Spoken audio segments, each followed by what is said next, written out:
Dnešná liturgia odpoveda nám na otázku, čo máme robiť, aby sme boli pre Ježiša tými najbližšími.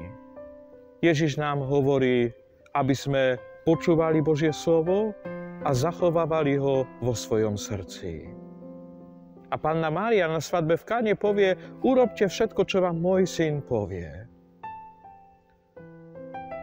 Liturgia nás povzbudzuje, aby sme vždy s radosťou prichádzali k Ježišovi Kristovi.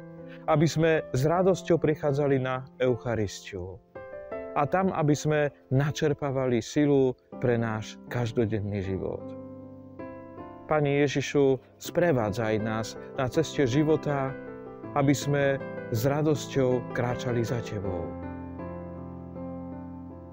Nech vás žehná všemovúci Boh, Otec i Syn i Duch Svätý. Amen. Pochválený buď Ježiš Kristus.